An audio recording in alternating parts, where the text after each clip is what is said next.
Mom's got a low education and works a night job. Your son must really have it tough, huh? That's what the leader of the mommy group said, mocking me. But that was a total misunderstanding. The unexpected connection between our family and the leader of the mommy group's family came to light, and she was utterly humiliated. My name is Olivia. I'm 32 years old. I live with my husband and son, just the three of us. My husband James is 36 years old. He's laid back but incredibly dependable when it matters. Our son William is a 14-year-old 8th grader. He's doing great on the soccer team. William had a game today and left early in the morning. I try to support him at his games whenever possible. Seeing him strive gives me so much energy. I couldn't make it to his last game because I was feeling unwell, which is unusual for me. Lately, I've had some days when I'm not feeling well, but today I woke up feeling good, looking forward to watching William's effort. I decided to go and cheer for him. Arriving at the venue, the game was just about to start. Is William playing? Oh, there he is. It seems William started on the bench this game. Even among 8th graders, there are 2 who are really good and made the starting lineup. It looks like the 9th graders usually dominate the game time. William was cheering loudly from the bench, uplifting his teammates even though he wasn't playing. It was proud to see him doing his part. "Oh, Olivia, haven't seen you in a while," said Emma, a parent of a 9th grader. "Hi, I was a bit under the weather last time and couldn't come to cheer." "Oh, really? But William isn't playing, right? You didn't have to push yourself to come. He's an 8th grader, so maybe he'll get a chance later on." "Well, not this year. He plays the same position as my son. Even if you come to cheer, William won't play," she said with a mean smile on her face.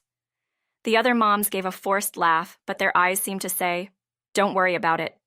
Indeed, Emma's son has been good at soccer since 7th grade, and her husband is a company executive, apparently quite wealthy. She's always boasting, and no one really stands up to her, making her kind of the leader. For some reason, she often picks on me. I've been invited to dine with her and other moms from the group a few times. Almost 90% of the conversation is her bragging. Our kids are in different grades. I wish she'd just leave me alone. To be honest, she's not my cup of tea. I don't want to be friends with her. I don't know what she thinks, though. As the game moved into the second half, there was a substitution. William was getting ready on the bench. Wait, is William going in? The substituted player was heading back to the bench. It was Emma's son. William was replacing her son. It was rare for William to play, so this was genuinely exciting. "Yay, go William." I wanted to shout it out loud, but of course that wasn't an option. I was sure she was glaring at me with a terrible look. I could feel her gaze, but I made sure not to look back at her. Still, I was so happy that William was playing that I focused on cheering. As soon as the game ended, I quickly left the venue to avoid her. 2 weeks had passed since I went to cheer for William's game. I've been feeling unwell more often than not sick enough to be bedridden, but my body felt sluggish. What could it be? Then it hit me. Come to think of it, I haven't had my period recently.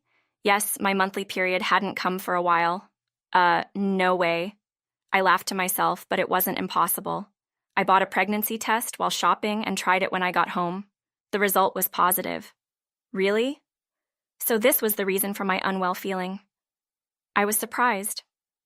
Anyway, I decided to go to the hospital the next day and tell my husband after getting a clear result.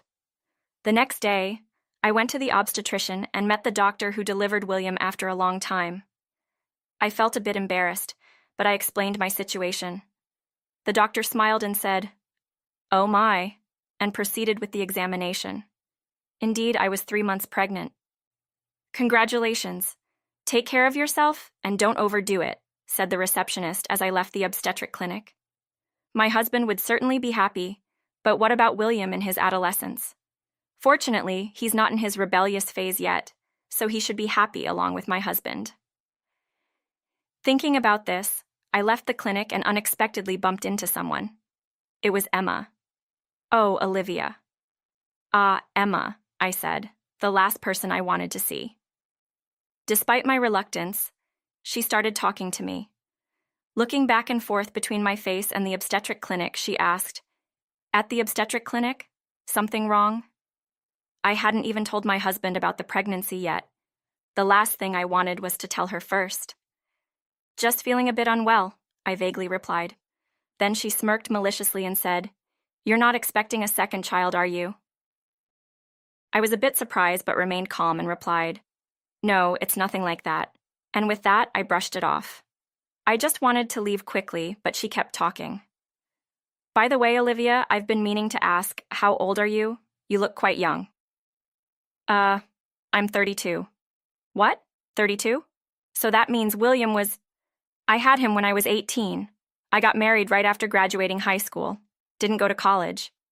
"That's quite rare these days, isn't it?" "Is it? Normally people go to college, right? And I heard from someone that you work a night job." "Well, that's—" She interrupted me as I tried to explain. "Not going to college and working a night job. Poor William, huh? It's a miracle he doesn't behave badly. You don't need to push yourself to come to his games, especially since you're not feeling well. Last time, my son wasn't feeling well, and William just happened to play. He won't be playing in the games anymore." She rattled on and then left. What is with this woman? She doesn't listen to anyone. My happy mood was ruined after meeting her. When I got home, I pulled myself together and called my husband. "Olivia, what's up?" "Sorry to bother you at work. Is now a good time?" "Yeah, it's fine. I just finished up something. What's going on?" "Don't be shocked. I'm pregnant. 3 months along." "Really?" My husband was surprised, of course. "Yeah, I was surprised too. You've been saying you felt unwell, right? I was worried, but this is a relief." "Yeah, I never thought I was pregnant. I'm looking forward to it. Let's talk to William about it when things are more settled." "Sounds good. Take care of yourself, okay?" "Thanks, I will." The warm conversation with my husband made me completely forget about encountering Emma. Entering the 4th month of pregnancy, my condition stabilized. My belly started showing, and it was time to tell William. I was thinking about it when I heard a noise at the door. William must be back. Usually he would come into the living room saying, "I'm home," but he didn't this time. Wondering, I went to check and found William washing his face in the bathroom. "Welcome back, William." "Yeah." William kept the towel pressed to his face and didn't remove it. "Did something happen at school?" The mother's intuition. "Something wrong?" "Yeah." "Are you hurt?" "No, I'm fine." Finally showing his face, William's eyes were red. Then William asked, "Hey, Mom, did you have a baby?" "Why? How did you know that?" "I heard it from a senior. They also said you work at night, and one of your customers is the baby's father." I could see William trying to hold back his tears. "That's not true at all. It's true that Mom was working at night until recently, but you know the kind of work I was doing didn't involve such customers, right?" "Yeah, I didn't believe what the senior said, but others heard it too," William said, beginning to cry. I couldn't help but cry too. "Sorry, William. I didn't mean to upset you. It's true about the baby. We were planning to tell you with Dad once my health got better. But everything else that Senior said is a lie, so don't worry." William seemed reassured, but his response lacked energy. As I expected, the Senior was Emma's son. I don't care what she says about me, but involving William is absolutely unforgivable. I called my husband to tell him about the incident. He left work early to come home. Then my husband and I talked to William again. "William, we're sorry to have upset you. I should have told you sooner." "I feel the same." "It's okay, I understand." "What a kind son. Thank you. Now with Mom getting busy, we both need to step up." "Yes." "My husband is kind too." William's smile returned. "Hey, I'm going to Emma's house. I want to clear things up before the baby comes. I can't forgive her for involving our precious William." "Right, I'll go with you." "Thank you. It's reassuring to have you with me." I called Emma, feeling nervous. I'd messaged her in the soccer team group before, but this was the first time calling her. Emma answered after a few rings. "Emma, this is Olivia." "Olivia? What do you want?" She sounded annoyed. "I'm sorry to bother you, but may I come over to your house?" "What? Suddenly? I'm busy unlike you." Her response was irritating. Please, just a little of your time, I insisted firmly. Seemingly overpowered, she reluctantly agreed. She probably knew why. Her house was just a 5-minute drive from ours. I didn't plan to stay long, so we parked in front of her house and rang the doorbell. Her house was as grand as she boasted. I was nervous, but having my husband beside me was reassuring. She opened the door. Oh, even the husband. What brings you both? I'm busy, so please make it quick. Yes, we intend to be brief. So, what is it today?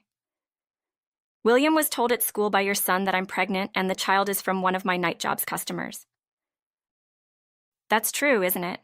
It's surprising how James tolerates his wife working at night. Well, a couple who are poorly educated and had a child early on probably lack common sense. Also, you're pregnant, right? I saw you laughing as you came out of the obstetrics clinic. Don't try to fool me.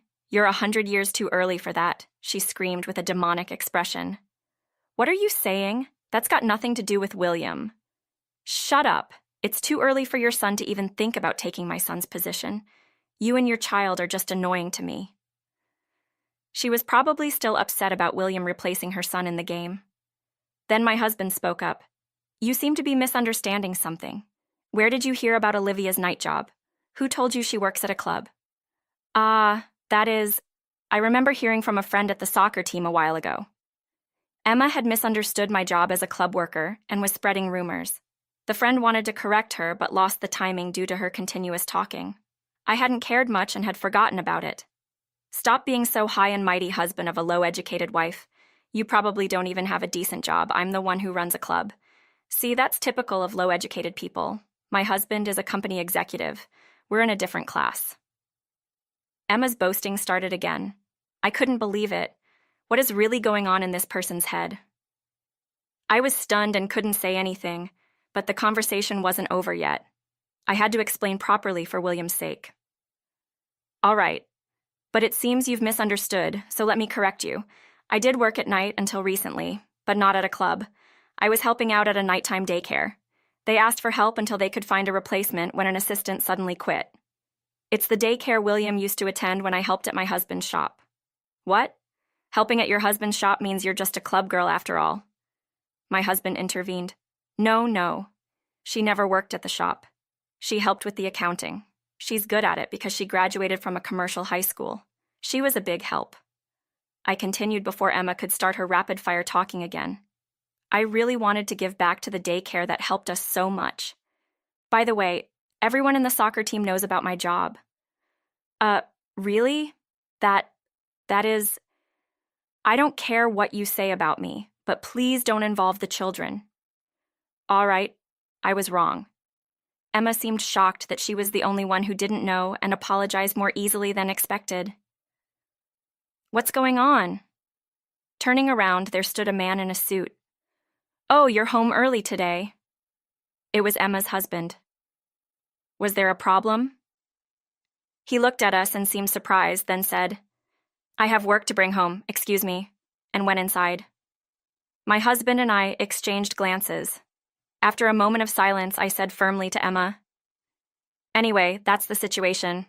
Please stop spreading strange rumors from now on. I was more nervous than when I had called her. My heart was racing, but it was nothing compared to what I felt for William. She still looked like she wanted to say something. However, my husband and I left Emma's house without paying her any more attention and got into the car. That was nerve-wracking, but I'm glad I spoke the truth. Thank you for coming with me. The thought of a one-on-one confrontation with Emma was terrifying. I was truly grateful to my husband for coming with me. It's fine. Let me know if anything else comes up. Yeah, at least this should clear up any misunderstandings. Emma might say something again, but we'll deal with it if that happens. 2 weeks passed. Today, there's a Saturday event at William's middle school. After a class visit, we can watch the club activities. William hasn't mentioned anything about school, so I feel relieved, but the thought of seeing Emma still weighs on me a bit. Olivia, shall we go watch the soccer club now? Yeah, let's go. My husband took the day off to join me. There were more dads than usual due to the Saturday visit. Hey, hello there, my husband greeted a man watching the soccer club. Hello, the man greeted back awkwardly, and there was Emma beside him. Ah, that's Emma's husband we met the other day. She looked displeased as she watched us. Come to think of it, she looked surprised last time we met. I wonder why. As if answering my thoughts, my husband started talking to Emma's husband. Thanks for always favoring our shop. Huh? What do you mean? You said you run a club, right? Yes, that's right. Edward, you come once a week and thank you for always asking for the same girl. What? Edward, what is this about? Emma glared at Edward while my husband added fuel to the fire. Always asking for the same girl, huh? It must be nice being an executive with so much money to spare. Please continue to patronize us. Are you spending money on a specific girl? Don't tell me you're cheating. No, it's not like that. It's for business entertainment. Don't lie to me. Once started, Emma wouldn't stop. The teacher, hearing the commotion, hurried over to intervene. Please stop. You're disturbing the club activities. We moved away from the scene, not wanting to get involved. The commotion didn't seem to be dying down. My husband smiled and gave me a thumbs up, but I was surprised that Emma's husband was a regular at my husband's shop. The world is indeed small. Afterwards, Emma became quite subdued at soccer club events. It's not surprising after her husband's club visits became known to many parents. In their public argument, she was embarrassed. No one would take her boasting seriously now, and she didn't seem to have the energy for it anymore. Friends who had suffered from Emma's behavior before were now able to focus on cheering. Everyone was prepared to endure until her son graduated, but peace came sooner, and I received thanks from them later. A friend told me about Emma's situation. There was a huge fight over her husband's club visits, and he left home. According to my husband, the club regular Edward has bought a high-rise apartment for one of the girls and is now staying at her place. A divorce seems inevitable, and I'm concerned about the future of their son, who is doing well in soccer. As for me, thanks to these peaceful days, the baby in my belly is doing well. I've started preparing for the birth little by little. My belly has grown quite a bit. You and your husband are so close it's enviable, my friends tease me, saying my husband supports me as much as he can, especially with the birth approaching. This experience has brought us even closer.